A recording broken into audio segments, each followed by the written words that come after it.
Hi, I'm Ellen from the Chili Dog. Today I am finishing up a pair of my spindler socks and I'd like to show you how to do an inverted stem stitch bind off. The stem stitch bind off is a type of sewn bind off. So instead of binding off your stitches in the last row of your knitting, a yarn needle is used to pull the yarn tail through those final stitches. If you do any sort of embroidery, you'll see that the bind off creates the same sort of slanted parallel stitches that you get when you do a sewn stem stitch. Usually those slanted stitches are what you see on the right side of your knitting when you bind off. However, what's normally considered the wrong side of the bind off also creates a very pretty edge. So we're going to flip things around today so that the stems are on the wrong side of our work. This bind off works nicely around edges that need a little bit of extra give, like sock cuffs. Just make sure as you're binding off to keep your stitches even, not necessarily tight. Let's get started.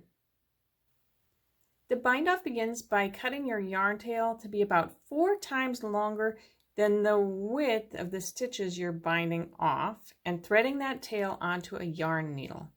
And I admit I almost always err on the side of leaving my yarn tail a little bit too long. Then with our yarn at the back and the yarn needle at the back, you insert the yarn needle purlwise from the back to the front through the second stitch on your knitting needle and pull the yarn through. Just make sure that you're not pulling too tightly. You want your stitches to be even. They don't have to be tight to be even.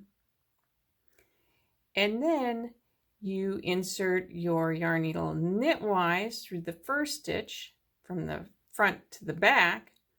And as you're doing that, just make sure that your yarn needle is above that slanted strand that you just pulled through. You can drop the stitch, the first stitch off your knitting needle, and then pull the yarn needle all the way through. And then we'll repeat. Purlwise through the second stitch on your needle, pull the yarn through. Just make sure things don't get wrapped up over the needle there like I did. And then knitwise through the first stitch, dropping it off, and pull the yarn through. Purlwise through the second stitch,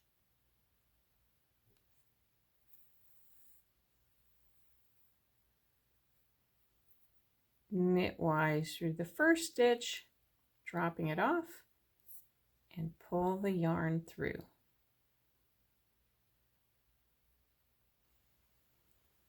When I get to the final 2 stitches of my bind off, I'm going to continue just like I have been. I'll come purlwise through the second stitch and pull the yarn through, knitwise through the first stitch, dropping it off and pull the yarn through. I'm left with 1 stitch on my knitting needle.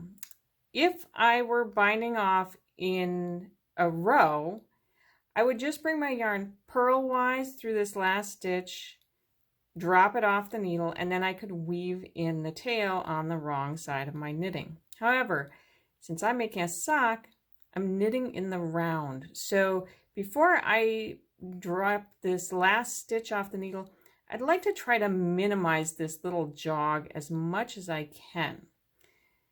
So I'm going to flip things over here so that I can look at the wrong side of my work. And I want to identify that very first slant that I bound off, which is right here. So I'm going to bring my yarn through underneath that slant, through the stitch, from the back to the front. That should keep things nice and neat and maintain that the slanted stitches along the inside, even though it's the wrong side. I like it to be pretty. I'll pull the yarn through, and then I'll end things by going knitwise through that final stitch on my needle, drop it off the needle, and pull the yarn through. And you can see now that gap is minimized a bit, and then I could pull or weave in the tail on the wrong side of my knitting. I hope you enjoyed learning how to do an inverted stem stitch bind off. If you did, make sure to give this video a thumbs up and share it with your knitting friends. And if you'd like to try this bind off in a pattern, head over to the shop section of thechillydog.com and look for my Spindler Socks pattern. Until we stitch again, happy knitting!